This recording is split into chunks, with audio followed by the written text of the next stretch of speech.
Hey, welcome back to Beyond the Sequence. This is Amanda and Sarah coming to you. And today we're going to talk about insomnia and sleep, tired but wired, all the questions that a lot of midlifers have. So I'm excited to dig into that with Amanda today. This is a newer topic for us. We haven't talked much about sleep yet.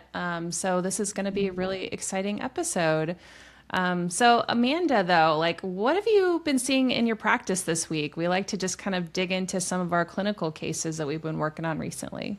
Yeah, a couple of things. Hey, and you just skipped over the Indy 500. I'm sorry, but you know what? Just a moment before we Oh, get to yes. practice. It is Indy 500 weekend, and you're in Indianapolis. I Explain to people am. who have no clue what the Indy is, what Yes. it is. So, because I live in Indianapolis, the moment May 1st hits, people put their flags, their Indy 500 flags out. You see racing flags out all the time, everywhere. It's just a very cultural event here in Indianapolis. It's the largest single day event, sporting event in the world. About 350,000 people attend every year. It you can't really imagine how big the racetrack is, because when you describe like, hey, where you're sitting, I'm on turn two, and True. that is still a really really big space. But yeah, we have race car driving is a very exciting place to be here in Indy. And we also deck out our airport. So when people walk in, we have Indy cars that are on display year round in the Indy airport, but especially during May, it's just super fun. So our church service is going to be extremely light. There are not a lot of people who will be at church on Sunday. And That's so hilarious. all Indy's hands, in town. Everything yep, goes out the window because it's like going to the Green Bay Packers. It's like the yep. Packers are playing at home. So, oh my Yes, God. it's wild. Like all of the hotels are sold out. People will put their homes on Airbnb just for Oh this one yeah. weekend every year, because why wouldn't you? So it's very exciting. And I have been working with race car driving, and so that is an very, very athletic, hyper metabolic state Isn't it where lots interesting? of G forces, lots of heat. You are going long periods of time without eating or drinking, and so you have to really be very specific about some of their nutritional needs for those race car drivers because their bodies are under a lot of stress, which can impact your sleep, and we're going to get to that later. We are, and no, so I wouldn't let that one slide because I grew up in England, so we grew up with Formula One, which of course has become very, very big in the United States as well. But that was our thing. So Paul, my husband, him and his father used to go to the Indy like every year, same seat, right? People have their treasured spot, right? This is really important because it's a huge racetrack. And so one year I go with Paul. I mean, I can't, it's a cultural event, right? It's like the trooping of the colors in England. Everyone shows up and everyone has their flags or whatever. So I think we went, I don't know when it was, my 2018, Sarah, or 2019, because you and I knew each other. So we were in the Midwest and we drove down and you can't even get close to the racetrack, right? So we're staying in some town an hour out so we could afford the hotel. We're Yep. then up at 5 a.m., parking our car at 6:30 a.m. And like you said, people rent their houses out. But what they also do is they don't rent their houses out, but they rent the lawn out. So their lawn becomes a parking lot Yep. for your car. And it's all orchestrated. These people make big money, right? So we're like an hour away from the track, parking on somebody's lawn, like, oh, how are we going to find this?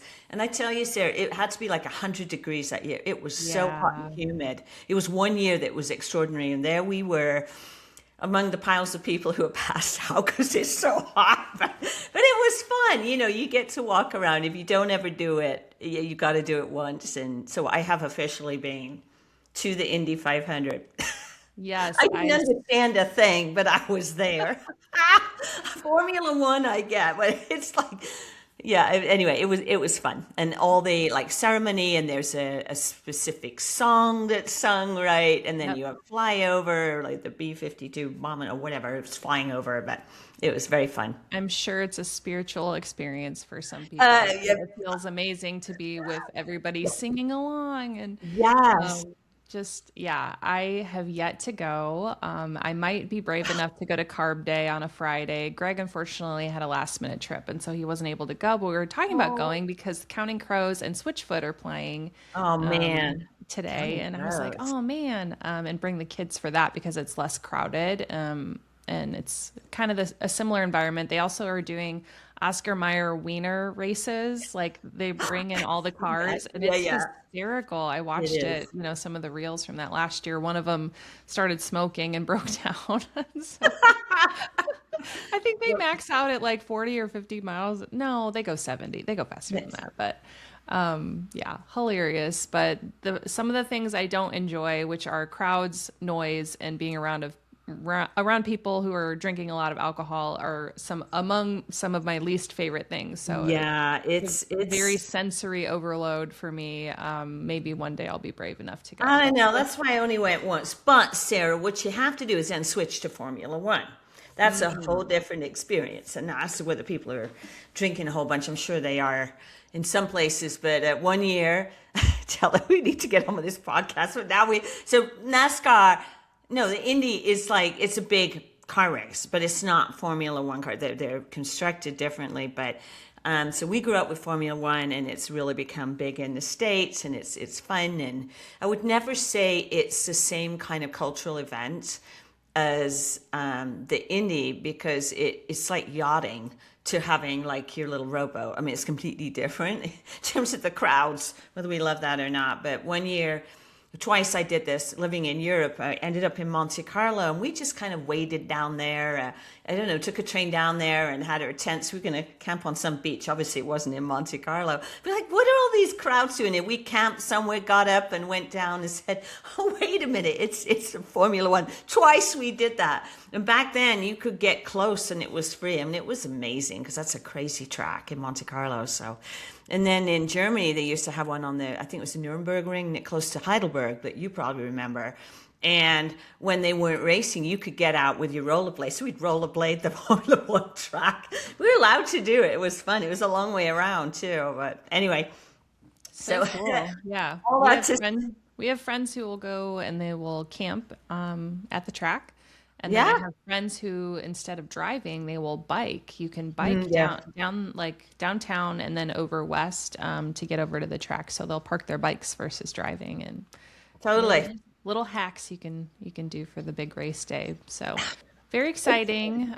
Today's May 22nd, the Friday before Memorial Day. So Oh, it when is I do post Fridays. it, Yeah, yeah, yeah. Okay. yeah. So it's on Sunday, is the big race. Yay. Yeah. Oh, well, so I couldn't let that one slide. So the car racing, I know. Indy, come on. So you asked me what I've seen. Well, you and I chit chat, although we just said, that this has been a week where we haven't really managed to talk very much. But something I flipped over to you and a couple of our colleagues was, I have now seen two individuals who they're not coming to me because they have collagenous colitis. They happen to note it on their forms. And interestingly enough, they both have osteoporosis. I'm like, well, connect those dots. But when I sent that to you and a couple of other colleagues, I said, is this like the new hypothyroidism? In other words, we got a new diagnosis. They're like, no, we've never heard of it. And so we're going to treat it like colitis. But it did have us all saying, well, where did this come from and what is it? And then that opened up a whole conversation about how do our clients or patients arrive at colitis, and that led to a conversation about redox, or the change of the environment in the gut. And I love the idea that we have been taught, but we look at it in multiple ways, that you can't stuff a probiotic into the gut if the terrain is inflammatory. In other words, you have to correct upstream, you have to correct the terrain, so the gut can recuperate. And you can't do that externally. I mean, you can help, right? We can help it with the exogenous support, most of which is food. But it was just a really great conversation and then when you and I were just talking before we went live here, I said, it's so interesting, yeah, kind of reading the science and having a conversation around this, that when we're seeing different protocols, there's very few that actually have a nod to genomics. Like, what is the genomics that if you're doing a protocol, you're trying to restore the gut, whether by yourself or you're a practitioner working in the space, are you considering genomics? Because the levers will change the therapy or how long it will take to restore that environment. Yeah. So that's kind of really been like circulating in my head this week.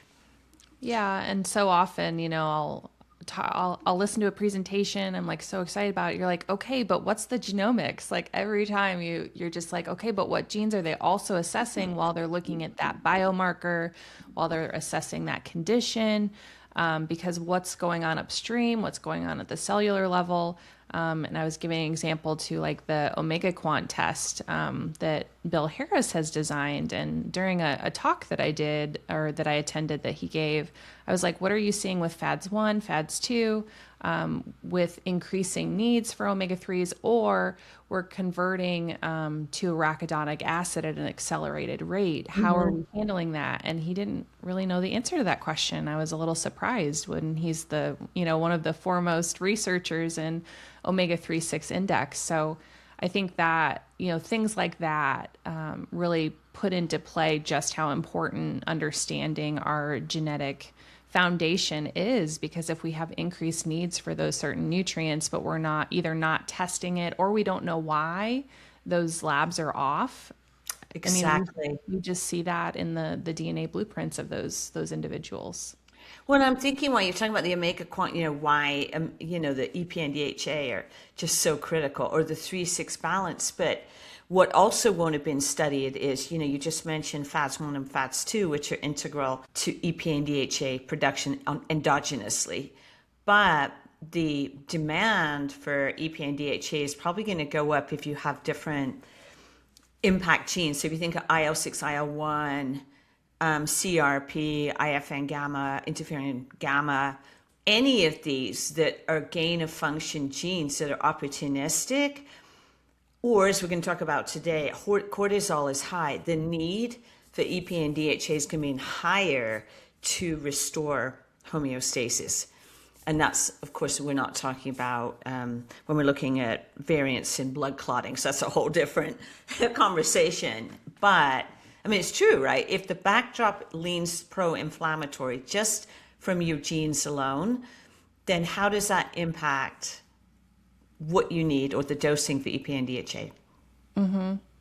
Yeah, the genes really lay the foundation for all of those, which this week I had done a reel on sex hormone binding Oh, yeah, this globulin. was cool. Yeah, and so things that I see, it's not often, I don't see it very often, but I would say maybe, I don't know, 2 out of every 40 DNA reports I might see have a homozygous for sex hormone binding globulin. And what happens there is we're binding testosterone, so it's not as readily available as free testosterone, and so we might have challenges with our hormone balance.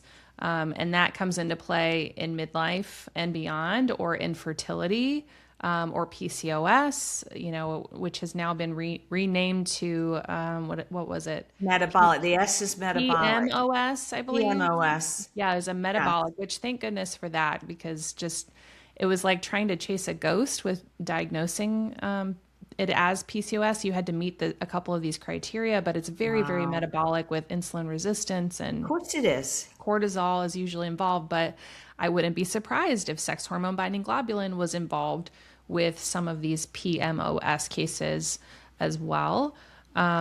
So with my athletes, though, if we're taking birth control, that can also increase sex hormone binding globulin, as does excess caffeine, alcohol, and low energy availability. So if we're under fueling and we're taking birth control, or we're doing excess caffeine, like imagine the destruction we're doing on cortisol, but also on the availability of testosterone for muscle repair, recovery for your performance. So for those athletes, I'm like, I see injury coming up in your future if birth control is part of your medication stack, but that's obviously out of my scope to recommend. They would have to talk to their prescriber about that, but just really understanding the research around what are the risks and benefits for certain medications that might impact the gene expression of something else that I'm seeing in the genes. So you're saying sex hormone binding globulin, which can be routinely measured, right? And often is, at least on the GYN side, but obviously in men too, I guess, if they're chasing after hormone balance. So does it just bind testosterone, or does it bind estrogen as well? I think it just creates a dysregulation with estrogen more than binding it, unless you're seeing something else in the research. But I think it's more so testosterone. But then you might be having an estrogen dominance as a result of binding that testosterone. So our balance is off. But if I've got men who are drinking a lot of alcohol or have excess caffeine who have SHBG, that's a lifestyle factor that they really should change if they want to have optimal testosterone levels. So if you're in the workout and fitness space and you're fighting for your testosterone as you age, these are things you definitely want to assess. But then our females who are on birth control, it's really, really hard to recover from that even when you come off of it. So I posted a reel looking at a 2006 paper where it was a 4x increase of sex hormone binding globulin for women who were on the pill.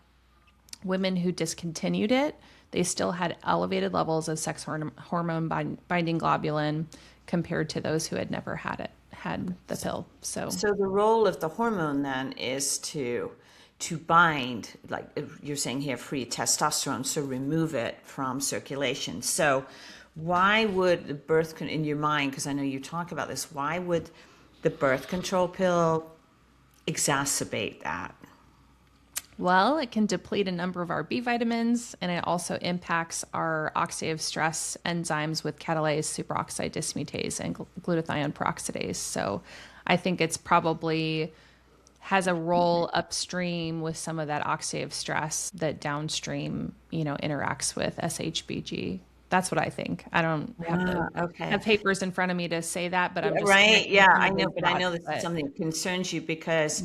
So I was just trying, and maybe we'll just talk about it on another podcast. But when the SHBG is dysregulated, it's like a gain of function. It's a higher activity, so it's going to clear like testosterone or bind it faster, is what you're saying. So then with athletes, it's not available to do the recovery work, which is really critical, or bone. So which is why you may be talking about the bone component as well, because it adds integrity to the bone. Testosterone is a signaling molecule. What else? It's essentially straining methylation, just across the board, because of the B vitamin depletion impacting methylation and therefore recovery and performance. So if you aren't increasing your muscle mass, or you're losing power, you're fatiguing faster, you've got brain fog, like, I'm not surprised.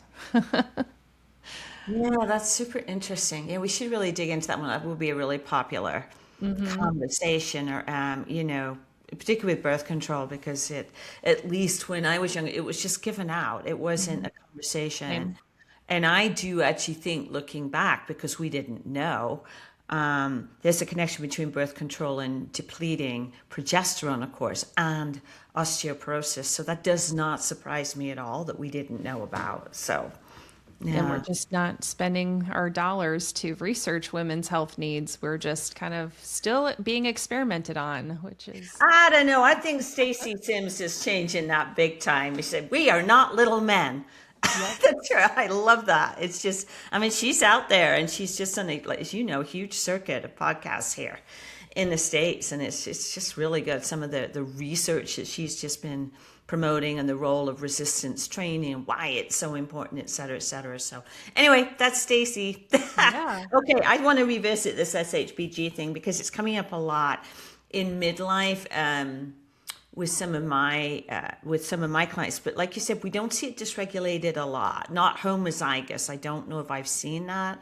Heterozygous, but not a ton. The frequency, it could, but we're seeing different clients, right? Different life stages too. So, yeah. All right. Yeah, absolutely. Well, that was a great introduction.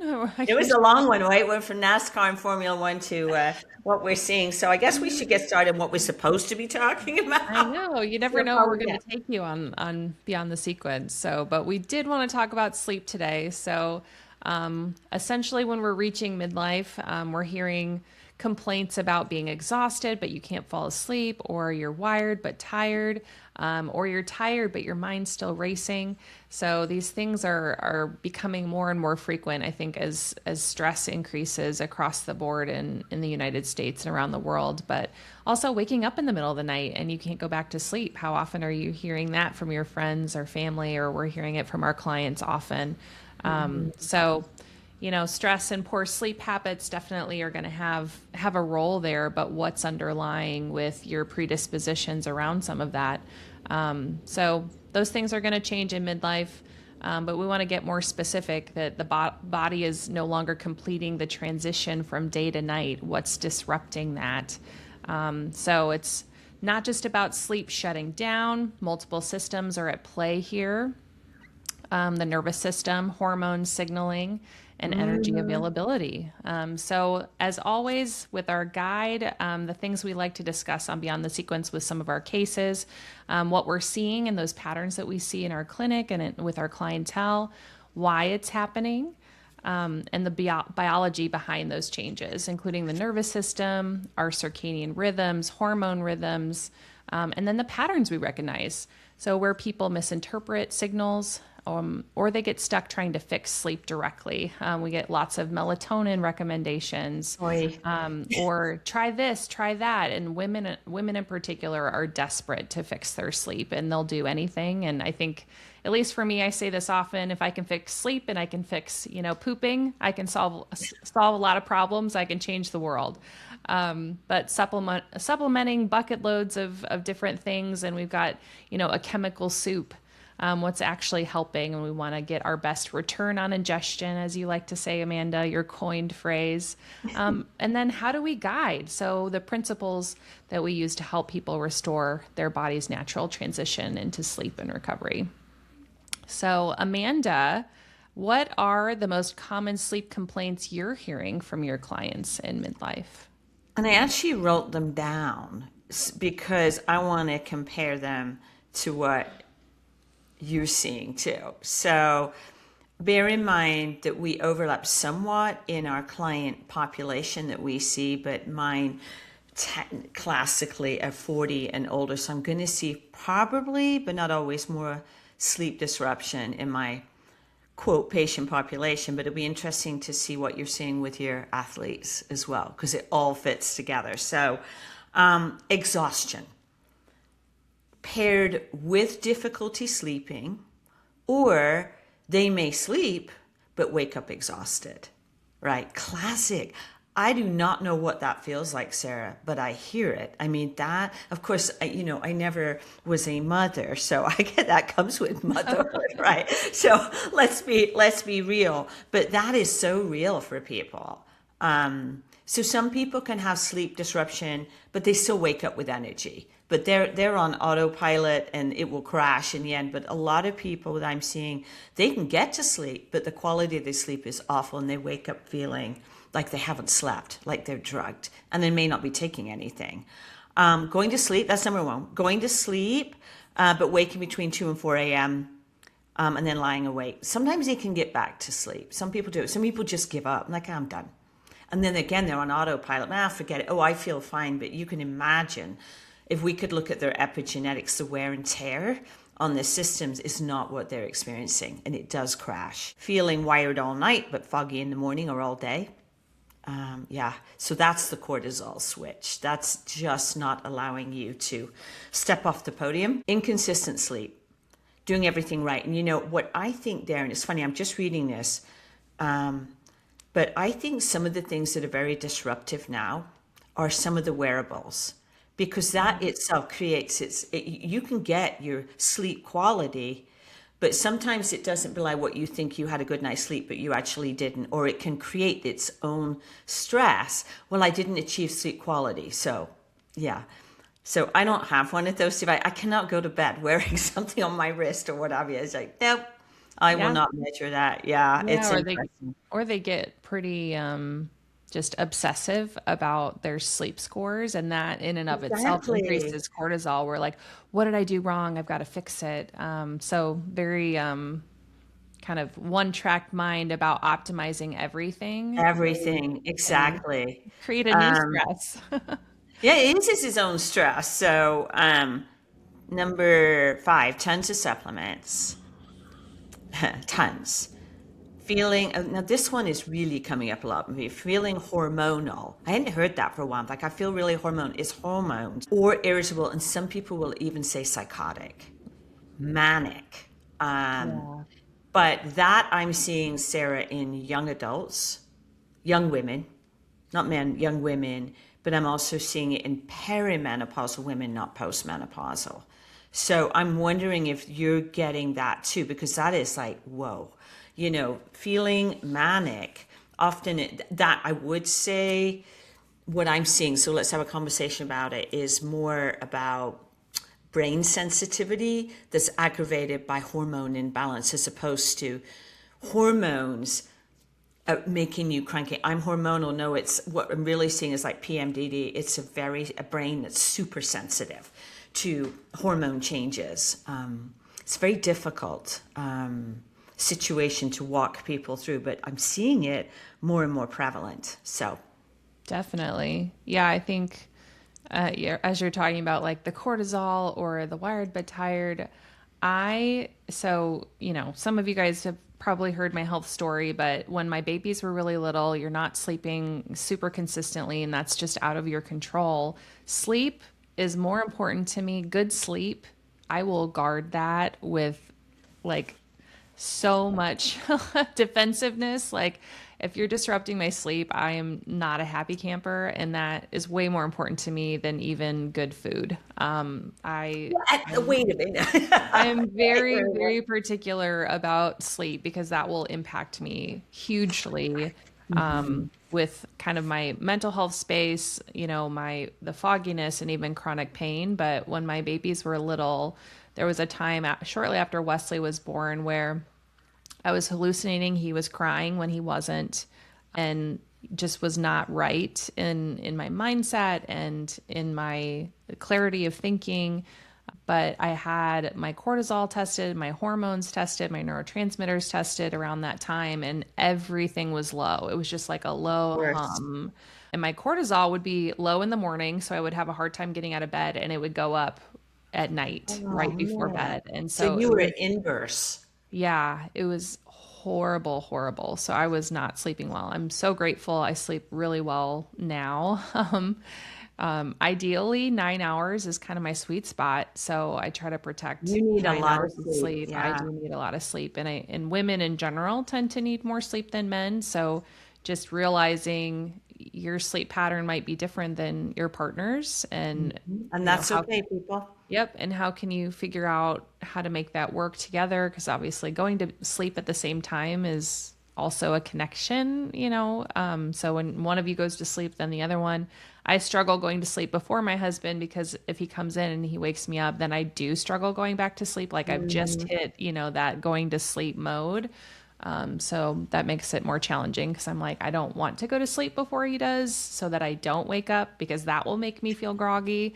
But yeah, I get my best sleep, in the morning around like 2 to 7 ish. Mm. So morning sleep is really crucial for me. But yeah, cortisol all over the place, especially for those with kids or young kids, or we're just, juggling a lot of things. Sometimes I feel like I have ADHD, but it feels like mom induced ADHD, entrepreneur induced ADHD, where I just have so many like, got to do this, got to do this, got to do this. Mhm. Inconsistent fueling and skipping meals.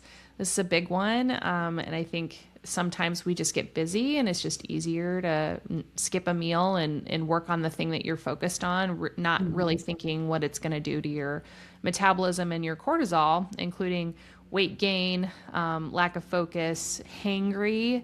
Those who get hangry, those are, that's kind of a clutch symptom or those who push down emotions without addressing them. So those who really should be going to therapy or counseling because they're ruminating a lot on a lot of things. Changing hormones was another thing on my list. No surprise there. And then Oh yeah. the blood sugar dysregulation, including blue light exposure, late night eating, or lack of fasted state and autophagy. So I think blue light exposure, we're starting to see more research on that, on the impact on glucose and insulin signaling, which downstream has an impact on cortisol. So if you can, this is a free recommendation to take your computer, take any devices you have, go into your settings, go into displays, and turn your blue light filters on all the time. And they're really tricky about not allowing you to just turn it on and leave it on. You have to schedule it. So it's like 8 a.m. Yeah, to that's true. Yeah. 7:59 a.m. Otherwise, if it's night shift, it only turns it on after sundown and turns it off at sunrise. But think about just like, can you turn the knob down just a little bit on how much blue light exposure you're having during the day if you use a computer or your phone or devices quite often. But that's a free recommendation. And I once had one of my very, very first clients in my practice. She had horrible chronic migraines, major anxiety. And that was one change that we did. And she said, Sarah, I cannot believe how much better I feel, Yeah, you how said. much better her migraines improved, her mood improved, like exponentially. Not 100%, not completely fixed, but she wasn't sleeping. She had horrible anxiety. She had terrible migraines. She was having suicidal thoughts. So just think about, the ways in which, and some of the genes we're going to talk about could have a role in that. And this is a free, no supplement, no medication fix, is just It's turn your just blue do light it. filters on 100% of the time. Unless you're editing, photos or working on architectural blueprints, there's no reason, to have blue light up to the max. And we know it's addictive. So Oh my gosh. we're trying to keep you on your devices as long as possible. And for those who have that tendency, you can also turn your screens onto black and white. So you can have it on grayscale and it doesn't even need to be in color. So there are ways to kind of manipulate the system. And I'm like, I will not be manipulated by all of these ads and things trying to keep me on and scrolling. And so free recommendation right there. But even, low self-esteem or imposter syndrome, where you're just really second guessing yourself all the time. You're having decision fatigue, or you're fearful of the options that you have, where it's like, I've got to make a decision about my health or about my family or about my job. And you just are really overwhelmed by all of those things. So I think being afraid to make the wrong decision, or the decisions feel more high stakes than they actually are. And I know for parents of young kids, I felt this way when, Zeke was little, where we have a lottery system for school in Indianapolis, unless you're going to private school or homeschooling, but we have a lot of great schools that are available within our public school system, but we have a lottery for them. Wow. And so because of that, you're like, which school do I choose? There's like 20 to choose from, and you either need to go make visits or you need to get recommendations from other parents. But it's kind of like, what if I pick the wrong school? And it feels so stressful. Where do I send my kid to kindergarten? And so Greg and I really had to just go, you know what? We need to back down off of this feeling like the most important decision we're ever going to make is where we send our kid to kindergarten. Now, obviously, safety is very important. But just going, hey, if it's working, keep doing it. If it's not, do something else.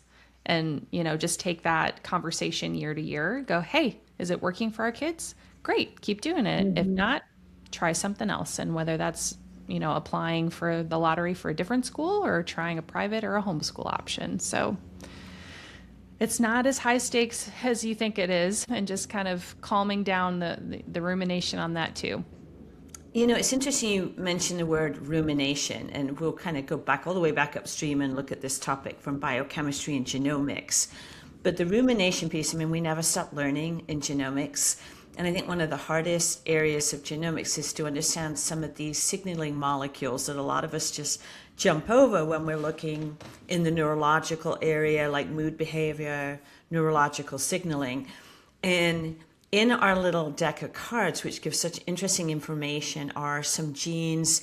AKT1 is one of them. I'm going to talk about CACNA1C, which has a lot of implications for performance. And then another one, CHRNA5. Like, what is she talking about? Well, when you look at rumination, what are some of the things that keep you awake at night? You know, these circulating thoughts. And you think, well, if I just did more meditation, if I took my foot off the gas, my brain would stop churning. That is true. But there's also the signaling piece. And it turns out, Sarah, that the DRD2, so that's a dopamine, very well-known dopamine receptor that's associated with craving, craving in terms of attention, craving in terms of food, that we see with young kids as well. It's like a cry for help, like they're looking for something.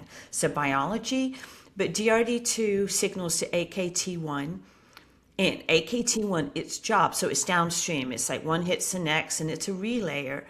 If it's bumpy, the signal is bumpy to the brain. So if you imagine having they're like a stoplight, and if you look down the road, you want all green stoplights. Good, I can get to where I need to go. Imagine a red and a yellow, or a yellow and yellow, or a green and a yellow. So when we see those two genes dysregulated in our minds, it's like, oh, they're potentially a ruminator. They're going to take stress and keep churning it and churning it and churning it and churning it. So that's interesting. So if there's any practitioners listening, if you're trained in genomics, you want to look at that, because it helps you unpack the person in front of you. If you're listening in as a member of the public, you know, a health enthusiast, you're not imagining the rumination. And of course, what we have to do is work upstream so the signal is strong to start with, or it's at the right frequency. But it's a similar thing with that CACNA1C, Sarah, that's a calcium channel. You know, it helps with calcium signaling, which we're going to come to because it's so important for performance with athletics. And it's another gene that's just like, whatever that is, you know, forget that. But when we're looking at the brain and we're thinking of ruminating, when that gene is constantly turned on, and we don't see it dysregulated a lot, but it's there and it often gets overlooked. What it does is it keeps churning the files in your system. In other words, throughout the day, like you get this piece of information, okay, the task is done, the task is done. When that gene's dysregulated, the brain's like, okay, where do I put this file? Where do I put this file? I haven't filed everything away. Which drawer does it go in? And that's ruminating, or the brain churning. And the way we work with that, this is what's so brilliant when you're told take magnesium.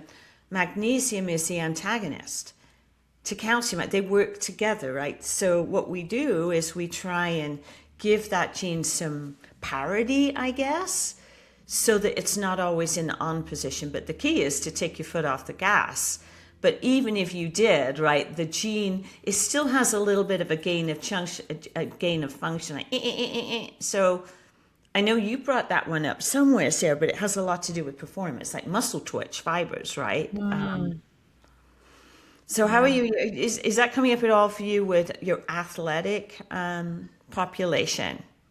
I would say that my athletes tend to not complain too much about sleep unless they are parents of young children. Yeah.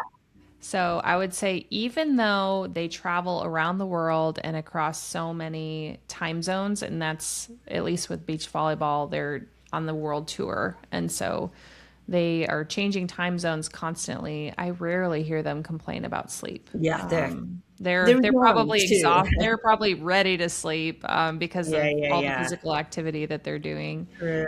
But yeah, the individuals that I hear the most about sleep are either parents of young kids or midlifers. So I just don't see it as much with my athletes. I think they're burning through, some of those nutrients.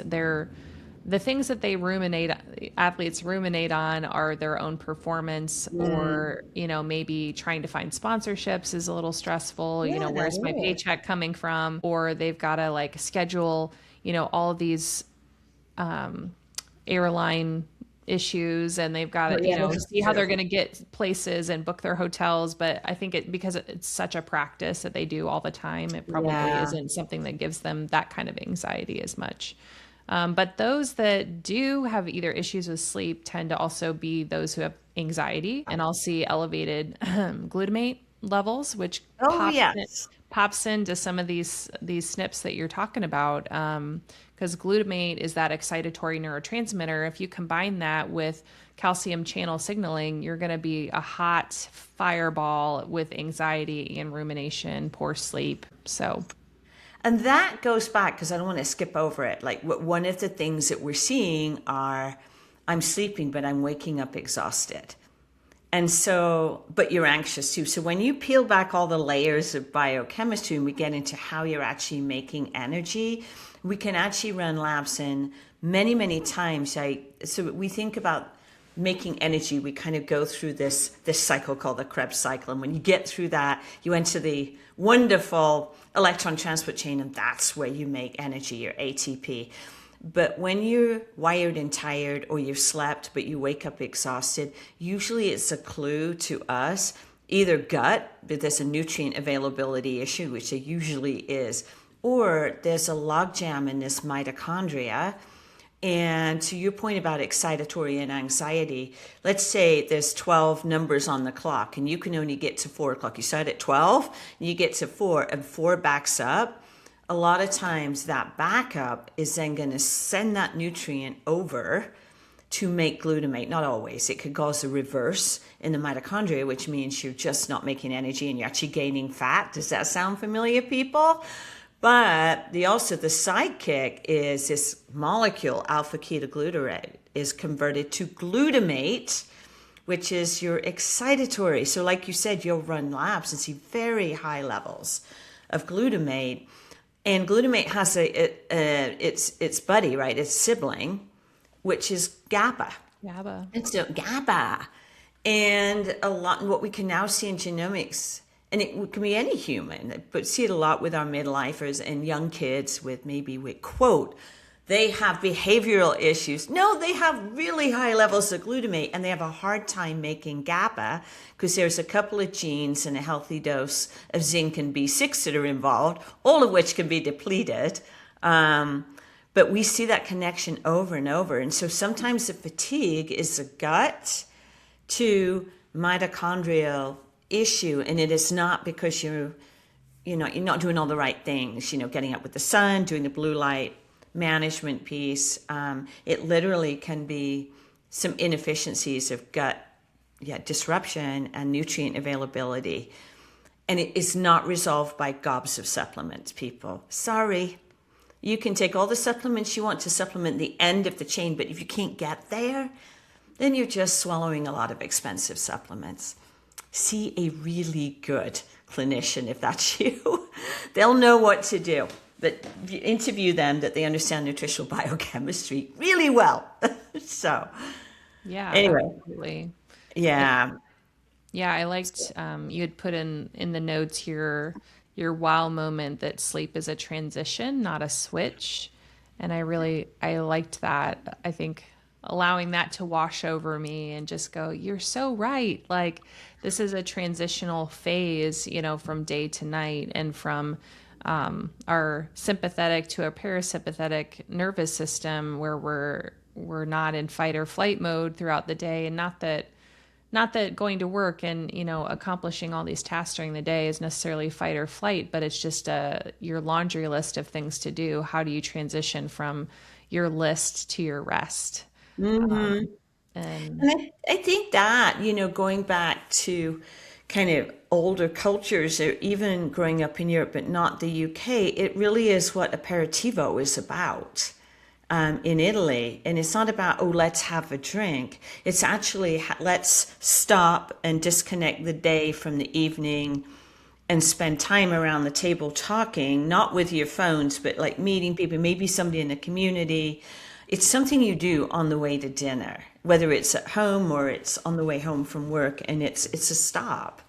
And it's having a little something to eat. And whether you drink something or not is sort of beside the point. A lot of times this can be like an Aperol spritz or something, but it doesn't have to be. But the idea is it's the break, it's transition. So you stop the turmoil and you go into the family and the quiet time. Yeah. So sleep is a transition, but now we have so many devices, like I said, that we're measuring every minute of our day, which itself is a stressor. Yeah, You absolutely. think about it. Yes. So, The infobesity of everything. We just try to give us data for everything. We want data. We want to optimize all of the time. And sometimes that in and of itself creates new anxieties over, well, my sleep score wasn't, what I thought it was, or I imagine. must be missing something, or I'm not doing enough. And we don't need more reasons to feel like we are failing, not doing enough. No, no. So, did you have any comments on that, Sarah? Like, I've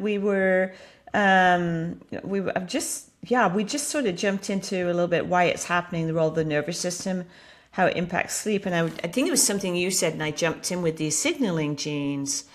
But we want to talk about cortisol as well. Like, can we kind of get what is cortisol? It's not really a question I put here, but I think talking about the nervous system, because there's such key ahas in this. If this is all we get to today, we'll just talk about neurotransmitters next time. Sleep part two. Let's really talk about cortisol and why, what it is, what the molecule is, its association with stress, and the health implications for us, and why we may not be sleeping. Do you want to kick it off, or you want me to? I think you should go. Part two. Well, Part two, maybe. let's unpack it, because as I was thinking about, preparing for this, I was thinking again how this relates to performance. It relates to sleep, has deep, deep, deep implications for performance. So let's, and it's going to come right out of my mouth in about the next 2 minutes. Okay, Sarah, talk about this for athletes. But so what is cortisol? So it's actually a molecule that's produced from cholesterol, people. So let's think about that. It's produced from cholesterol, and it goes through multiple steps. But what else is produced from cholesterol? Hormones, vitamin D.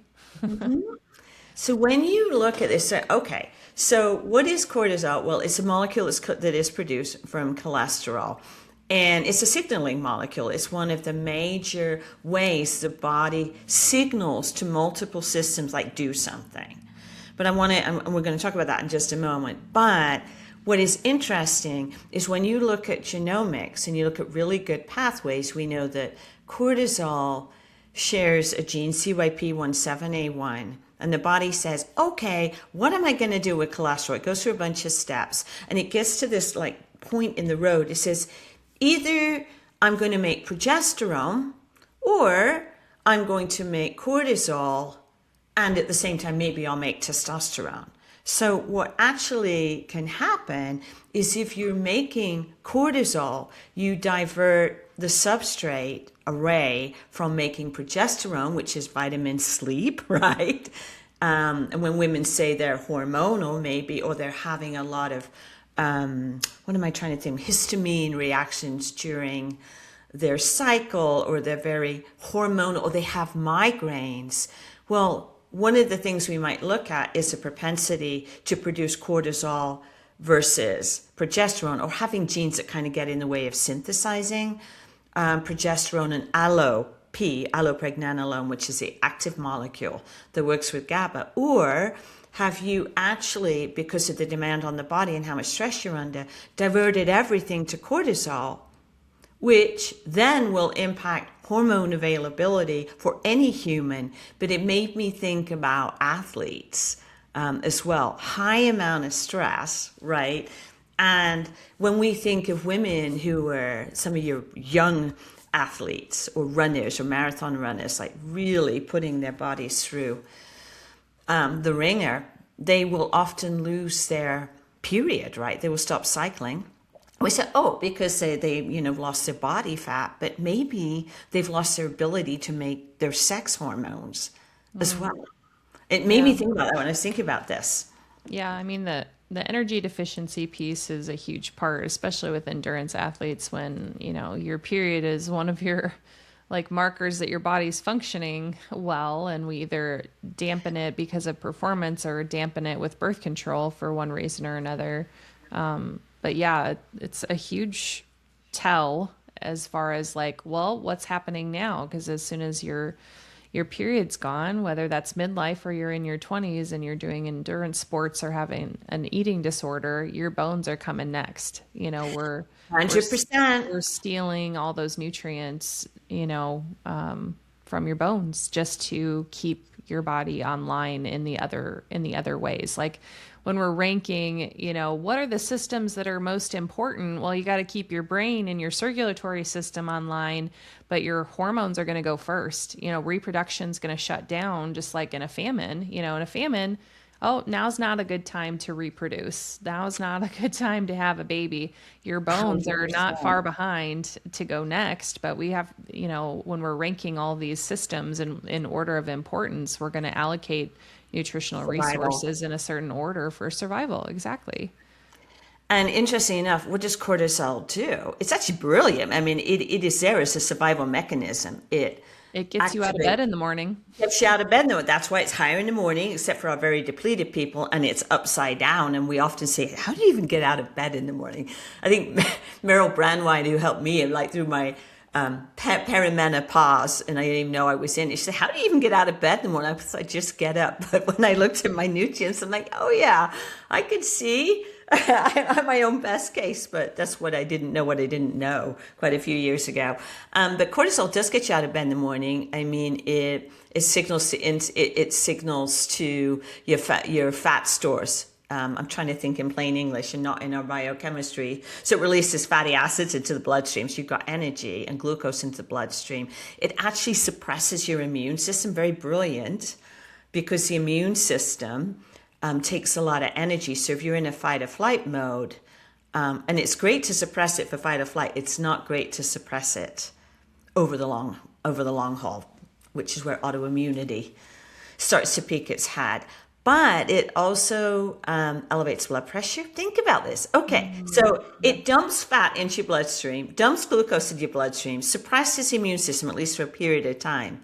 It raises your blood pressure, and it suppresses sex hormone production. To your point about starvation mode, it's like, okay, we got better things to do with the energy of the body than reproduce. So it is real. It suppresses gonadotropin releasing hormone in the brain.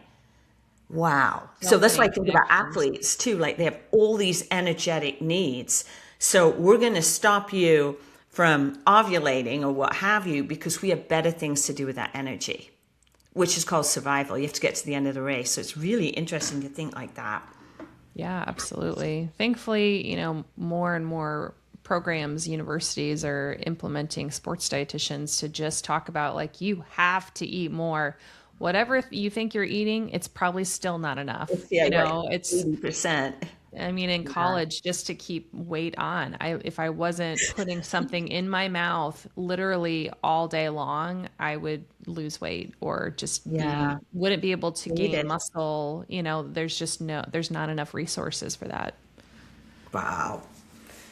So now we know what cortisol is. I mean, it's a very actionable molecule. And that's great when we're running away or during peak performance, right? Like we have to do a race or whatever we're trying to do, stay awake all night with the kids, like if the kid is sick or whatever. But so what's interesting in the sleep perspective, and maybe we only get this far, Sarah, because it's a lot on everyone's brain. I'll let you make that decision here, or we'll make the decision. But it was super interesting looking at genomics, because genomics forces you back into biochemistry and you start thinking about, well, what is the genomics of sleep? But really where I started looking at was how do we make sleep? How do we make the hormones or the communication molecules that help us sleep? And one of the major ones is serotonin. So we're always looking at serotonin. It's one of the first pathways I look at.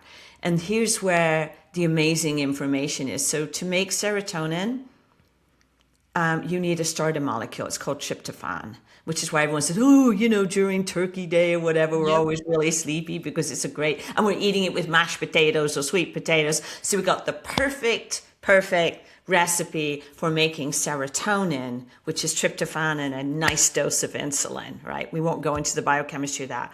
But why is sleep associated with serotonin, and what has this got to do with cortisol?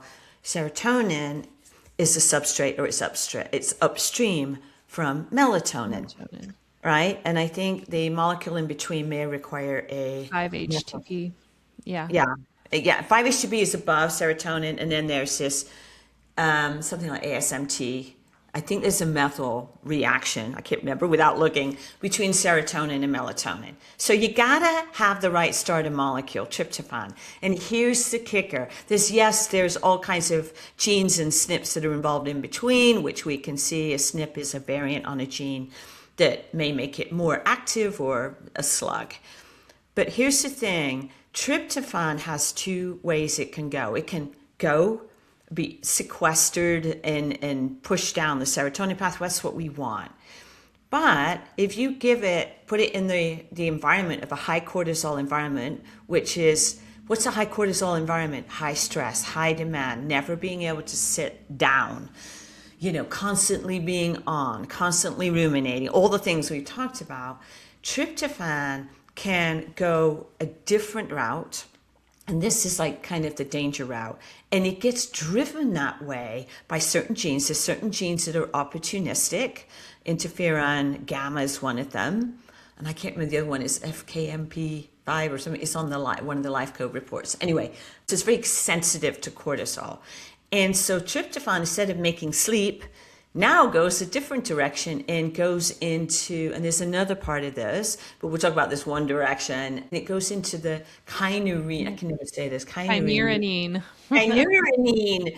The KYN, the kynurenine. Try saying that like at 3 a.m. The kynurenine pathway. And you say, okay, well, what happens there? Well, there's a fork in the road in there. So you need to make kynurenic acid, which is okay at a certain level. It's neuroprotective, it activates other genes, etc. Great at a certain level. Or, depending on the rate of the communication into these pathways at the fork, it can actually go down to the quinolinic acid, like the fork. That can be neurotoxic. So can kynurenic acid. So this is not a good pathway to go down. Those are usually my high glutamate or high serotonin clients too, like where serotonin's too high, it's like way above, the upper range. But I think the reality is it's shunted over to the kynurenine pathway, and the demand on B6 and magnesium is exponentially higher, which is where I'm like, the more stressed you are, the more magnesium you need. And exactly. And the oxidative stress, runs rampant in magnesium deficient bodies. And so I feel like, I think the stat on is like 60 to 65% of Americans are deficient in magnesium, and we're so stressed, and that increases your requirement for it even more. So like some of my athletes for sure, but those who are high stress, I'm like 400 to 600 milligrams of magnesium for sure. Like, without a doubt. And, don't be shy about it. We're pulling on that rope and it keeps coming. Yeah. So. Well, especially for athletes, because it plays such a critical role in the Krebs cycle and, the electron transport chain. You cannot make ATP without it, let alone it being siphoned off, into these other reactions, like you said. And if we're cramping, you're way behind on your magnesium. Oh, you are way behind. Yeah, you are like, you're subterranean, subterranean, whatever. Like, we have to get you back so you're breathing. It's like, wow. But that pathway there's another piece to it. But, one of the things you read in the literature is like, well, that pathway is great because your body makes NAD, which is, so it's endogenous niacin, if you will, which feeds into energy production. However, and that's great. You're like, that's awesome. Except when you're under stress, the quinolinic acid, it is toxic. And so the body will actually use pretty much all the NAD that you're producing there to try and abate or bring down or recycle the molecules. I think it's called QDPR, is the enzyme to try and manage that quinolinic acid level. So it becomes a fight. So what we actually look at, there's a fork in the road, the quinolinic acid to kynurenic acid ratio, and we want the K to be higher than the Q. But like you said, and I see this all the time, when that pathway is really, really stressed, and it's an interesting observation. You may see in the serotonin pathway, high levels of turnover. So we look at a molecule called 5-HIA. You're like, oh, great. Serotonin is going down that pathway. No, what the body's doing is saying, I'll take anything I can get. I'll take whatever drip of tryptophan you'll give me to try and make this mood boosting serotonin and maybe make melatonin, which I highly doubt they get there. And then you look over at quinolinic acid and it may be high or it may be non-detectable, which is really interesting. And your brain's like, what is going on here? It's like the body is working so hard to try and manage this stress-induced toxicity that there's very little left for serotonin to make you feel good and your world is great and you feel balanced, let alone trying to sleep. Forget that. You'll never get to melatonin. But it is boxing over here in this other pathway. And so we have to really be careful how we read it clinically and really understand what's going on with you as the client. But usually it means absolute depletion, tired but wired, right? Or ruminating and just not able to sleep. And so what do we do about it? We take the foot off the gas pedal to start with. That's number one. The other thing that you're probably seeing too, Sarah, there's this other pathway, which I find really interesting, that's activated by cytokines, so inflammatory molecules, the IDO pathway. And that we can also see with certain genes, like gain of function genes, like TNF alpha, or just people who are inflamed. They are absolutely going to fly down this IDO pathway. The problem with that one is, it does its job to activate the immune system, except when you continue to put pressure on it, you actually suppress the T cell response. So there goes the inflammation to autoimmune connection. Like you put so much gas down these pathways. So you're not sleeping. Now you have hypothyroidism or some kind of autoimmune disease, lupus that's come from somewhere. And you also are really sensitive to pain. So there comes, so why is this joint pain? Why the migraines? Why do I ache? I've been healthy all my life and now I'm not sleeping. And it all comes back. And it's so interesting to kind of sort of come back to tryptophan, this like molecule that's central to this big old mess. But it goes to say that we can't fix the sleep until you fix the stress. Yeah. Yeah. Yeah. And so we kind of got around genomics. A lot of what I talked about, we're not always seeing in genomics. The genes and the story of you is what guides our thinking to what might be going on. But it also is an important, I guess, clinical note too for all of us, or conversational note with your practitioner, that you cannot supplement your way out of putting too much gas, down these pathways. That is a lifestyle piece. That is a gathering of your environment and assessing what is it I'm going to do? What can I do to stop the pressure on these pathways? Because we can't put a roadblock up. We can push some of them, like we were talking about EPA and DHA. We can use that to try and reverse the direction of tryptophan down that kynurenine pathway. But it's like putting a Band-Aid on a bleeding wound. It's not going to last long. So, yeah. So the cortisol piece is so central to this. Can I ask you a question about the role of glycine, like supplementing glycine for some of those high stress individuals to support sleep? I have a friend she was not sleeping well, super high stress. And I was like, I've got some glycine sticks, try this. And she did sleep a little bit better last night. So what are your thoughts on glycine? Yeah, and it's interesting because it can be a little bit client dependent. I found myself not using it because it's become a little bit of hit or miss. It's usually, you can have glycine sticks, right? Or it's often attached to magnesium glycinate. And it's a 50-50 whether that's going to work, because glycine, as we know, can be an excitatory molecule for the NMDA receptor, which is what glutamate binds to. It's what it jangles, right? And so it can be very excitatory. And I don't know yet, Sarah, looking at the biochemistry and the genomics, where that isn't going to work with someone. So I actually don't use it. Yeah. Yeah. I don't know if if you've seen, okay, I don't think we've figured the patterns enough yet to know, yeah, this is probably going to work. And I kind of tested out. It was in a group, maybe a group you were in. I think it was the estrogen dominant group, all kinds of little like social media groups. And I pop in and listen. And that came up with some women, they were discussing it. And sure enough, there were two women who said, yeah, my husband and my son can take this as we can't. Like it was 50-50. And it came up over and over like, oh my God, that's why I can't handle that. And I don't know the pattern yet. So what's been your experience? Yeah, I think it's been a little hit and miss too, but when it works really well and is one of the few things that I feel like has worked for some of those clients, that they've like stayed pretty consistently on it. Greg, my husband, responds really well to a glycine. I do pretty well with it as well when I know that I'm pretty stressed.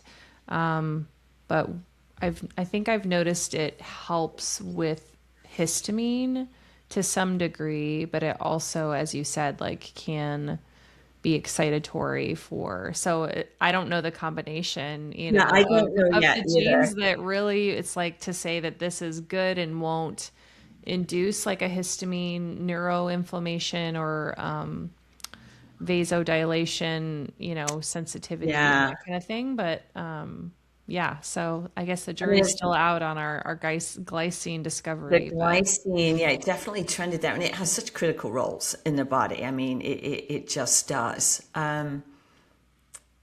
I'm then just, there's people who respond really well to ashwagandha and other people like you oh, who that just don't do go down that not. route. Yeah. I'm Yeah. not one of them. And Oh, I that's like funny. anytime I'm doing a speaking engagement, I've got a cup of my ashwagandha tulsi tea and it helps But you're level drinking me that in out. the morning, though. You do it in the morning Um, or I do not? in the evening too before bed sometimes too. It really just depends on it definitely helps curb some of the stress for me. But again, Just, that's a yeah. tea and not a, 500 milligram capsule. So it's just Yeah. a little more gentle for those who do it. But those who tolerate ashwagandha, it is a nightshade. So those who are nightshade sensitive can't That's really true. utilize that too much, but it can There's help also some. different forms of it too. Hmm. Yeah, going back to the glycine piece, and then I'm just going to mention reishi, and then you and I just have a quick check in here. We've been chatting for an hour and a half, of course, because I had to have the indie conversation at the beginning here. So the glycine, I'm sensitive enough to how I'm seeing it impact people that it's not going to be a recommendation for me to parents right now if we're trying to help children with whatever, behavioral ADHD, whatever. I'm just like, that is a step I'm not going to take. That's one more stress we don't need to have. So I'm going to switch the form of magnesium. And it really is. I mean, I really play a lot with magnesium now. If it's energetic, I'm going to go into a malate form or a mixed form. Maybe 3 and 8, maybe not. Even the research there is it's not. Yeah, it's sort of become a little bit contradictory, I guess. So some of the jury in my head is out on the form of magnesium, but I'm very careful about the glycinate with, especially if you see that GADS1 or GABRA SNPs on the genes, it would definitely tell me I'm not going to. Amy Amy likes to use magnesium taurate for those who maybe aren't tolerating the glycinate form with her GI patients. So That that's makes a lot a of good sense. backup plan. Yeah. The taurine side of things. Yeah, no, that's true. Even yeah, from the brain point, that's a really good point. Yeah, so what I've just got, we always kind of go back and forth on ashwagandha because it really is very specific to the person. But what I'm seeing work, because I'm working with peri, a lot of coming into peri and menopausal, postmenopausal women in sleep. Reishi, or some people call it rishi, is absolutely wonderful in the dropper form. So in the liquid form, 30 minutes before you go to sleep, I found it, even in myself, to be very sedating. So it ushers you into sleep and you stay Mhm. asleep. And I'm seeing that with a lot of women now. There's some other things we kind of add in depending on what I'm seeing with the serotonin receptors. But reishi, if you're struggling with sleep or want deeper sleep, want that kind of sedation piece that you might get from valerian, but wake up and not feel sedated, then reishi is absolutely amazing. Yeah. So if you, you've I not do had like coconut reishi. It's great. Yeah, milk, what rice? there's a company that makes like a coconut milk. They call it an elixir, but so it's a bottle of like coconut milk with reishi and chocolate. And it's one of Oh, those nice. things that after you drink it, you're like, I feel really good. You know, like noticeably good. You could buy it in the grocery store. It's readily Yeah. available. It tastes really good, and it's a reishi mushroom. Um, but yeah, That'd be a some nice other. like drink to have before bed, right? Especially if you could add Mhm. some protein, like if you want to put some creatine or whatever in there, maybe creatine. For those of us who can't remember to do it in the morning, you could do it at night. That's me. Like, oh no, I forgot. Yeah, at the sports nutrition conference, we were talking about like even increasing the amount of creatine even to 10 grams. And even if it's not consistent every day, you could still utilize a 10-gram like as needed, and people are still seeing really good benefits. So just another No, that's research true. nugget that I learned this week. Well, and the idea, and I just, because you were at that conference, I was listening to Stacey Sims talk about it takes a while to saturate, get your store saturated. So if you miss a day, it's okay.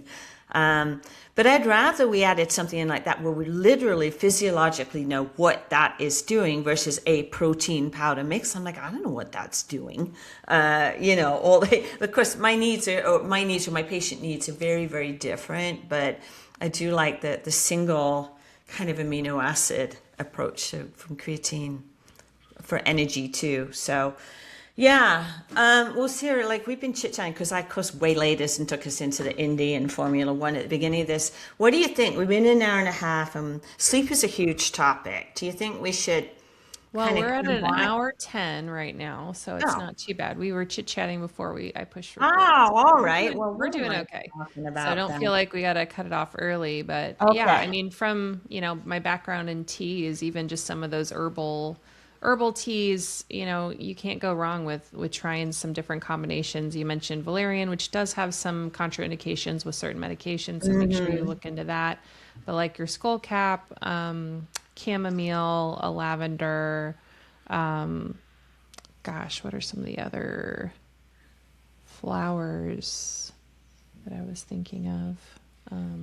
But yeah, there are other herbal options to try herbal teas that are kind of geared towards sleep, or even cortisol, which the loose leaf tea market has a day cortisol and a night cortisol kind of combination of teas Oh, out there too for those interested. They recently discontinued some of my favorite teas. Like they don't have the lush lavender anymore, and they got rid of my husband's favorite sweater weather, which was like a spicy, chipotle pepper herbal oh, tea that he yum. loved. And I'm like, I'm gonna have to figure out how to make these How to myself. make that? Yes. Oh man, yeah. Sweater weather. I love that. Yeah. Yeah. I'm just thinking of cortisol management too, but it's not going to be in a tea, but Siberian rhubarb too also has been something that with my women it depends on the genetic combination. It really helps with cortisol management. At the same time, we may be using reishi, so you can see we push one pathway one way, and then we kind of make one a little bit more buoyant with when we're using these herbals versus taking a big old supplement. So yeah, but the teas, I think with teas too, Sarah, part of it is a ceremony in our lives too, right? I mean, I know for me, and of course of being British, but tea is like the aperitivo. It actually is after I've had dinner, I'm gonna have my tea. That's my okay. This is a drink that gets me ready for bed too. So I love that. Yeah, the ceremony and tradition of making a cup of tea in the evening.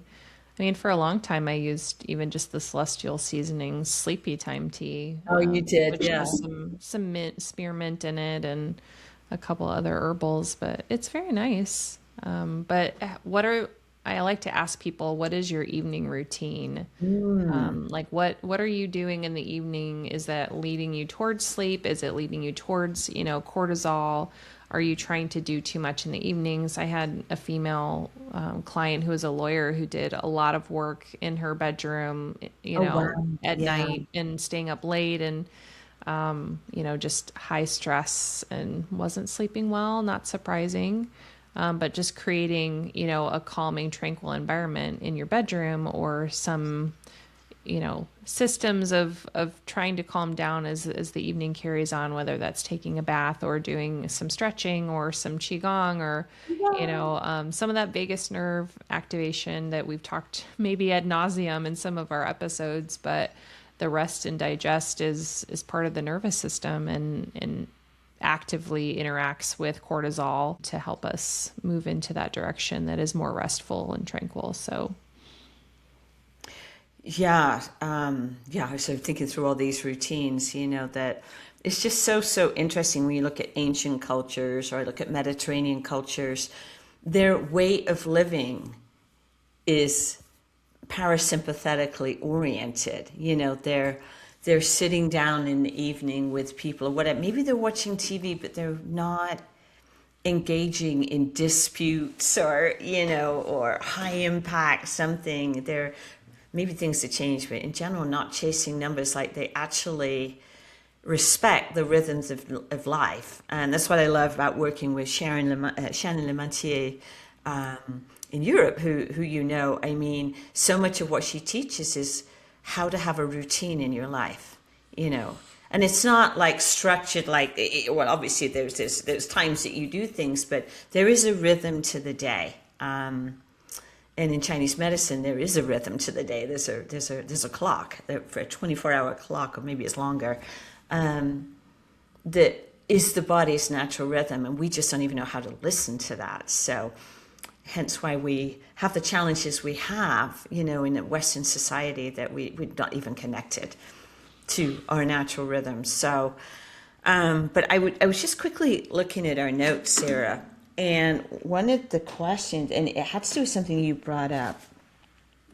What about, because we were talking about sleep, and you talking about the role of energy that the brain needs, so to the brain, energy, and sleep. And I would imagine, so you're talking about what the brain does, and you actually have to fuel yourself to fuel the brain so it can do its work while you're asleep. Is that right? It's that. yeah, definitely. And this is why sleep's so fundamentally important to me, is just like, this is when our body takes out the metabolic trash.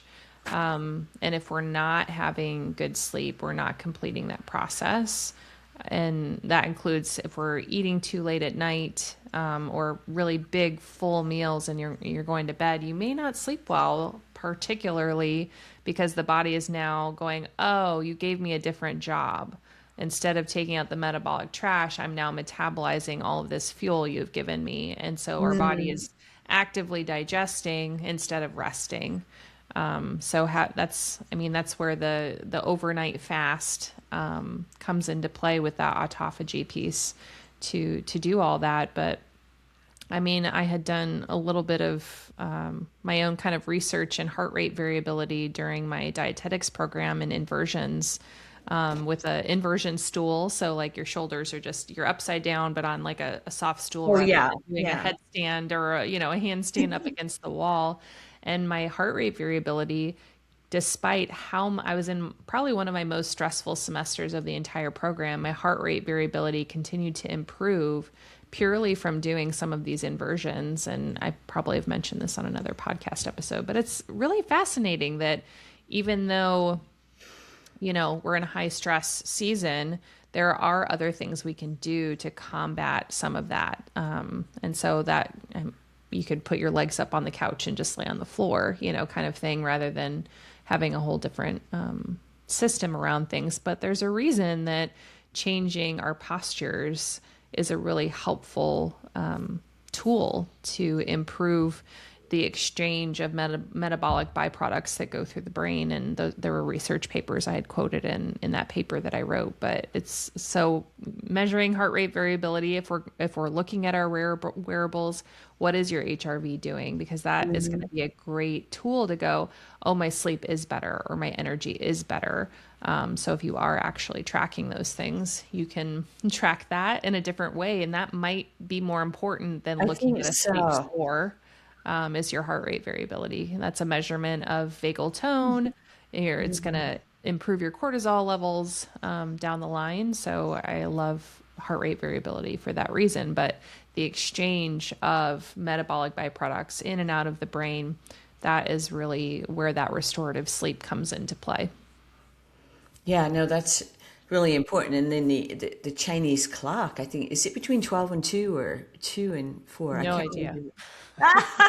Never heard We of feel a that. lot Go of for it. grief. Yeah. No, it's true. I mean, that's what's just amazing. Like we're just like uncovering that which they already knew like thousands of years ago. But it is, it's where your brain rinses itself out and sorts out all the junk Mm. in the body and yeah, and recycles what it needs and dumps what it doesn't. Yeah, and you think about missing out on that. It's like hanging out dirty laundry or washing your laundry and it's still dirty. You bring it in and you wash it again and it's still dirty. That's it. That's a really good point. Yeah. Did I saw that in my notes, so maybe I just jumped through something that you wanted to ask me, Sarah, because Yeah. we talked about the We were then cortisol. talking about patterns we recognize. So, what gene or lab patterns that you're seeing to explain why people are dealing with sleep issues? Yeah, and we talked about some of them, like with the glutamate. So there's genes we look at to get an idea, but lab markers, I mean, absolutely, we're going to be looking at things like glutamate. I'm going to be looking at mitochondrial disruption. So we'll be able to look at metabolites in the mitochondria. And there's patterns we're looking at to say, is if you got a reverse pattern, are you actually not actually able to efficiently channel all this information so you can make ATP? And that's a nutrient sufficiency issue, a lot of it residing in the gut. So when we go and we supplement the mitochondria and we don't respond, it means you're just supplementing or trying to optimize the wrong thing. So yeah, everything resides in the gut. It's the hardest work we do, right? So, in a lot of times, what I'm looking at, and then we'll switch over to you, is on the genetic side. I'm definitely there's things we look at in the dopamine pathway and things we look in the serotonin pathway, and the biggest challenge is that the symptoms of high and low in both pathways can mimic each other. So you can have very high serotonin signaling, if you will. I'll talk about that in a moment.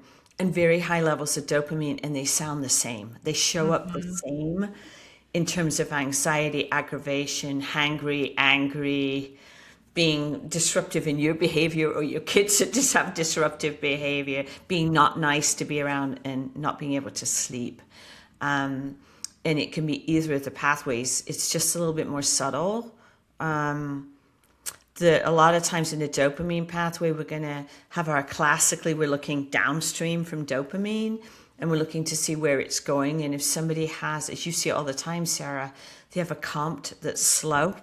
So it'll be an AA and MAOA, which is the next rung down, slow, or some combination. It could be heterozygous, could be yellow, yellow, if you will, or it could be red and yellow.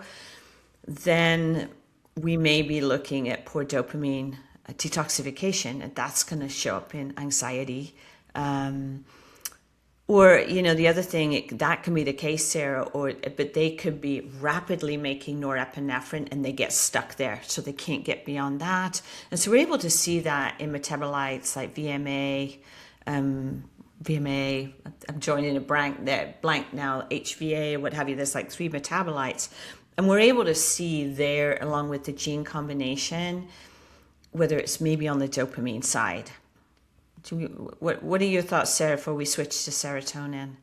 Yeah, I definitely agree with all of that. I think it's if those are off, usually the cortisol's off too. So, I mean, if you're talking about root issues, yes, the genes have a role, but then we add in stress or poor stress resilience, with methylation. I think that can cause histamine and neuroinflammation, that then pairs and buddies up with with our dopamine or serotonin pathways, excitatory in all of it, and the poor stress resiliency. If you have a high stress job, you're just not built for that, unfortunately, and this No. this is the life you're going to live unless something changes. And I hate saying that to people, but I'm like, you are not built for the type of career that you're in right now, and maybe there's something you can find that has better boundaries with Yeah, a that's little bit true. lower stress.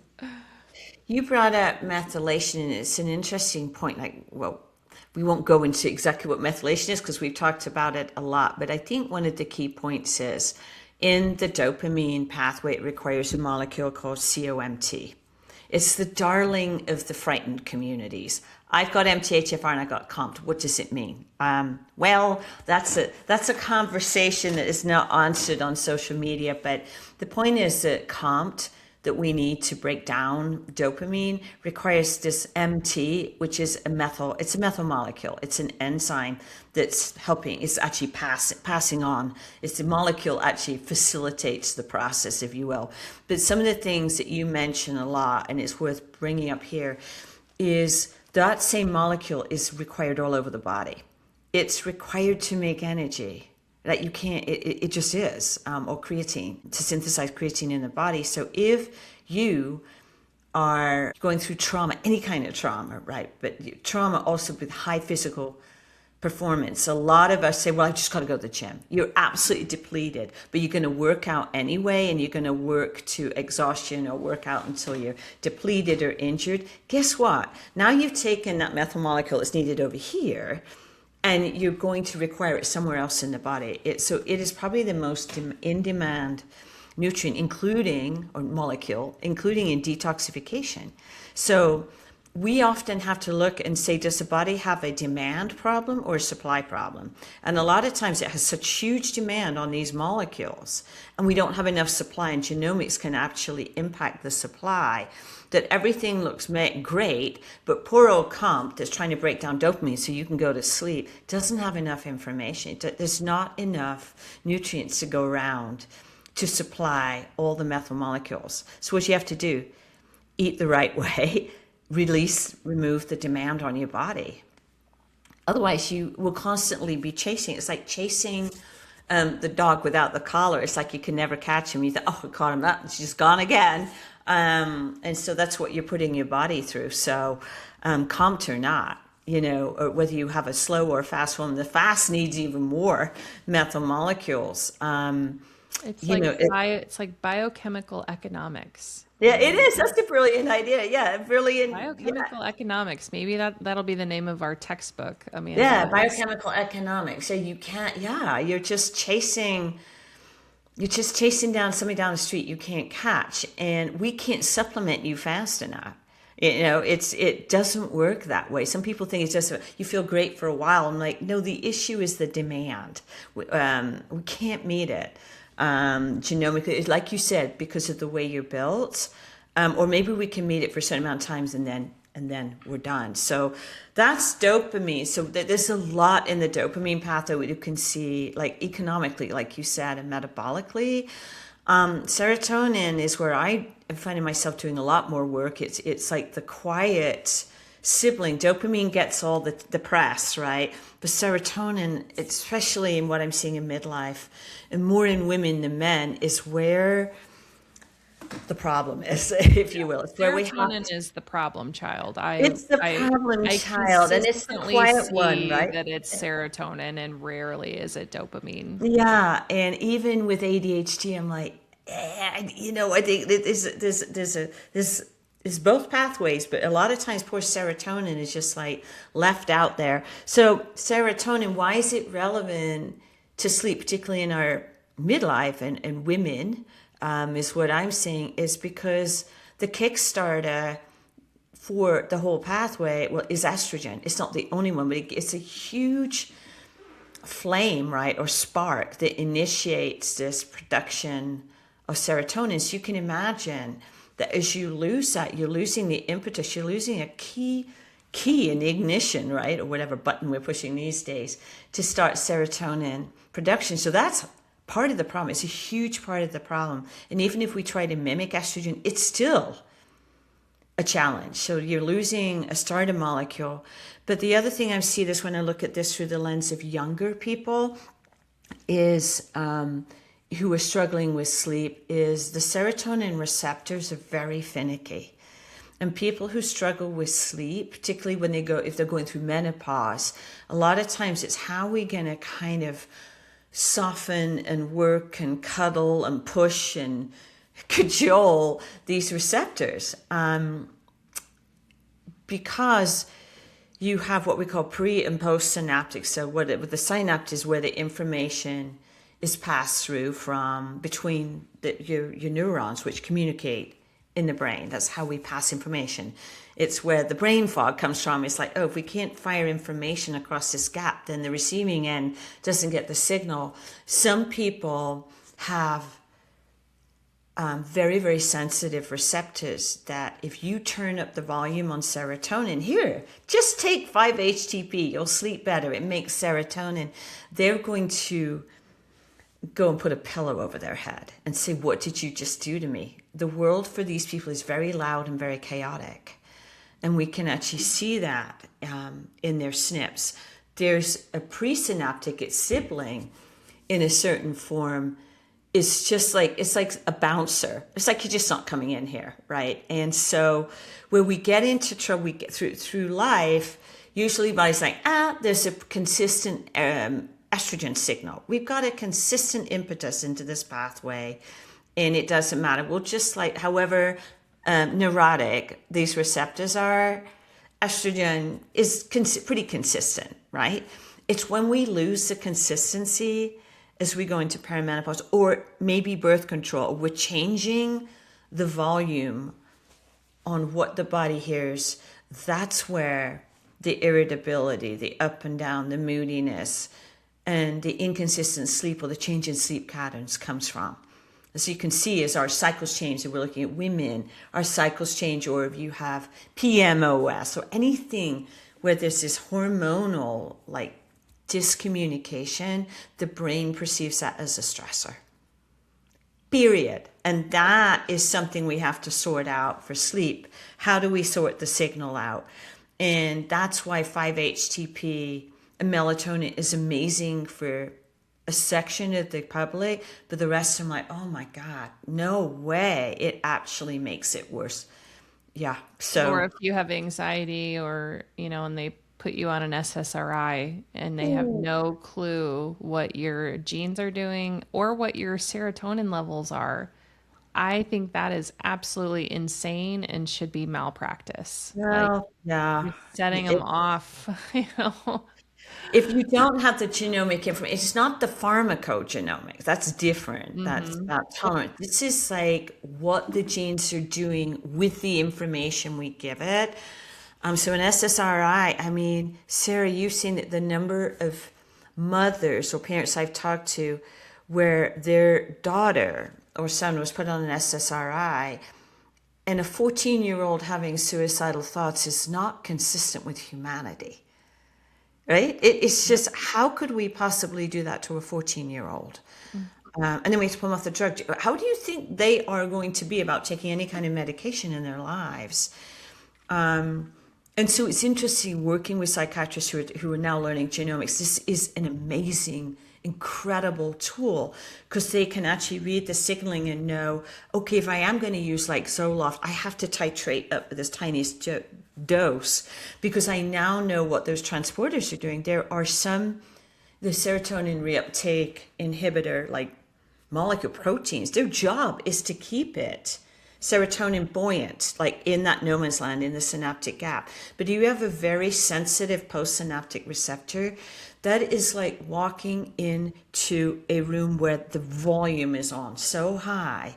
We all know that we can't get out there fast enough, neither can the brain, and that will register as anxiety. So yeah, I guess we have to be careful because it's not our scope of practice. We don't comment on medications, but we do deal with the impact of what a medication could do, whether it's the right or wrong medication, and if we're going to use that medication, how to titrate it, or just that conversation with the physician as to what we're seeing and to what to be aware of. And yeah, I've seen that a lot. One of my clients was recommended an SSRI for her horrible, horrible anxiety. And she then was having, such bad anxiety. She was suicidal. Like she wanted to jump off a bridge. And they were like, oh, well, it could take 1 or 2 months to really benefit. And she's just like, that's not an option. Like I can't do this for 2 months. You. Yeah. It's like, this is toxic. Yeah, it's challenging, and I can see that in the dopamine pathway, whether somebody would do better with a dopamine reuptake inhibitor or a norepinephrine reuptake inhibitor, or there's like one that can tandem, right, which you can see, but we have a good idea in the genomics. Don't guess. We have a good idea which one might land. Yeah, and which pathway, but the serotonin it's so often people are on SSRIs, hit miss. I'm like, it is so delicate. Can we try and do some work, with lifestyle management and nutrient just to bring the boats up to float? And sometimes it's not enough, but if you and I can get the boats to float for people's receptors, then if medication is needed, or hormone, if they're doing something with hormone management, usually it's medication, then they can go in at such a low dose, and we have some understanding of which form of the medication might work best because of how they're built, and that's not what we're seeing in pharmacogenomics. So, ooh, it's so thorny, and I think too, Sarah, because I guess I work in this space a lot. It's so hard for the human that you're dealing with, because usually they've been through the ringer and they'll do anything to feel better. And if you're dealing with a teenager or a child too, they're so sick of being dragged to the doctor, and the doctor trying to do their best. And now I'm doing a heart thyroid panel, and now I'm doing another CBC, and now I need another B12. Well, everything's fine. They're just sitting there saying, at what point am I going to feel fine? When is the luteal phase of my cycle finally not going to make me want to jump off a bridge? When am I going to stop the migraines?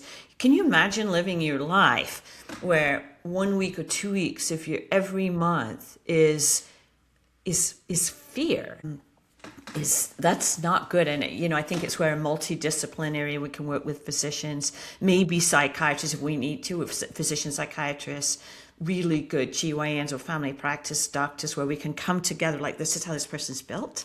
This is what grand rounds were, or rounds in hospital. This is where the multidisciplinary teams come together. And I think genomics is like, you just come in, you lay it out, so this is how this person's built. It doesn't change. This is their hardware. That's never going to change. So how can we change the environment or the software that the body's going to use, which may include some medication or something we're doing with hormones? So maybe. So yeah, and all of this rolls up to our topic about sleep. It's like we sit there and say, well, no wonder you're not sleeping. There's all these switches that we have to turn off, turn off, turn on, turn off, turn off. And it takes a while, folks. So if you're listening into us saying, oh gosh, identify, just know that if you were ever working with one of our colleagues or Sarah and I, this is not a 2 weeks and you're going to feel great. We might, right? There is a lot of pattern recognitions and doors we have to open and close to get to parity, to get to that comfort piece. But at least we can see it. So. Yeah. I mean, and I've mentioned this a few times, but castor oil packs for sleep too, just because opening the drain is sometimes more effective than just adding something else. Yeah, I always forget about that piece from you. I know, I know.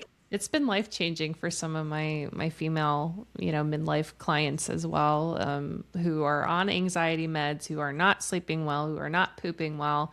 And the castor oil pack hits a lot of those things. So explain what it looks like and what it does, Sarah. So people don't think it's like this tiny thing, like there's gonna be oil on your bed sheets. Explain what it is. Yeah, there's a couple ways you could do it. You could use, like an organic fleece, and you can either drizzle some castor oil, cold press, or there's like Heritage Store has like a roll on, and just cover it. You can wrap yourself in cellophane and put a heating pad over the top, or you can buy kind of pre-made pads from like Queen of the Thrones is one brand. She also has the owner has a book.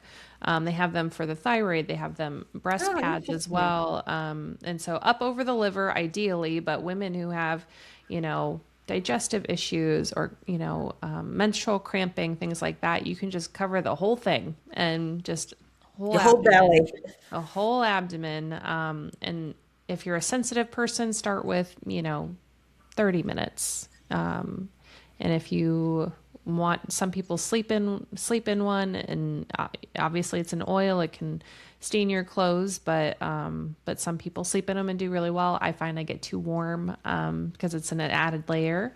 So it's not something I can do. But if I'm during the day at home, just working from home or getting stuff done around the house, and it's just under your clothes. So it's really, people are always asking me about it when I give presentations, because again, it's my number one non-supplement, non-food recommendation that really has a great return for a number of reasons. So, And but it is it can really help good support sleep. science? Yeah, no, I love that. Yeah, I where mean, does it come from? What's the etiology of using it? I know it more from the acupuncture, kind of naturopathic yeah, I don't world. even know where it came from, but and the research is pretty slim. I wish we had more of it, but it being a low hanging fruit, it's worth a try. It's Mm, relatively inexpensive. So, yeah, and you can like use it with kids restorative. too. Or some people, it's not quite as effective, but you could use like the Band-Aid belly button pads too, to just put it in the belly button. If you're Yeah. like really sensitive, that might be a good fit. Although if you're sensitive to adhesives, that might also irritate you. So, Yeah, so that's, yeah, but interesting. but yeah, that's definitely a sleep recommendation that supports detoxification, which ultimately is why, if we're not First degrading our thing. neurotransmitters, we're not taking the trash out. That can help support all of that. But I mean, I know we're running a little long, but Yeah, we are. kind Okay. of wrapping things up as far as like what we see are helping. I mentioned the castor oil packs. We've talked about, honoring your circadian rhythms and finding what a good evening routine is like for you. Your morning sunlight and even evening sunset exposure can really help some people. Your grounding and being out in nature really does encourage lifting the mental mood and supporting sleep, movement, reducing screen time, or using your blue light filters. And supplements sometimes are hit or miss, but finding the right fit for you, and maybe utilizing your genomics to help with that. But teas are a great option too. So lots of things going to sleep. It's not as simple as you would think it would be, Amanda, is it? It isn't, but I think overarching it all too is something we're now chasing back to. But you have to take time for you. You can't manage your way into sleep. And so if I kind of take it all the way back to thinking about what Shannon talks about, our colleague in Portugal, it's like you do need a rhythm to your day. And what I've learned to do is to get up, and the first thing I'm going to do is me. I mean, my dog is there, okay, but I'm going to do me. I'm going to do nature. I'm going to do Qigong. And so why am I mentioning me? So many times when I'm talking to individuals, I want you to take 5 minutes to do Qigong. And I'm going to show you the chimp. It just might be tapping. You've heard us talk about it. But what it's doing is orienting you to you, so you can learn how you're breathing. You can learn about you, so that you've always got a place to come back to. You could do yoga, Pilates, but what I love, and you do it as well, what I love about Qigong, it's that woo-woo. It gets you focused on you, but in a beautiful way, not like a weird way. And once you understand you can always come back to you. And when you're back inside of you, you're tapping into your parasympathetic nervous system, which is what you have to do to be able to sleep. So if you get up and learn about you first, some people journal, some people meditate.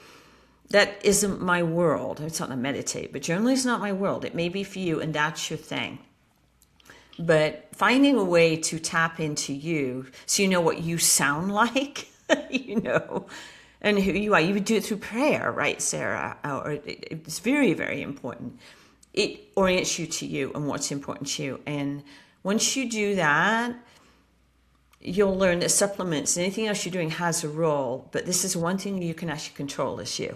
So Mm-hmm. I think that's a really important message. We can't give you a supplement into you, we can't, because you're unique. But we can see how you're built and help those pieces, but we can never do the Tai Chi for you or the Qigong for you or the massage for you. So So I think true. it's super important. Yeah. Yeah. Sleep, pretty important. I look forward to it every day. Yeah, no kidding. Yeah, yeah. Like, don't get in the way of my sleep. Nope, nope. Cool. I will guard it with my life. Good So, for you. Absolutely. well, great conversation. We're looking forward to next month. I don't remember what's on the docket, but I'm You'll know excited. when you get there, Sarah. Yep. We'll know what the next one is. So, Yep. yeah. It'll be great, whatever it is. So we will see you guys next month. Thanks for Yeah. tuning in. Thanks Had for a lot of listening. fun. Bye. Bye.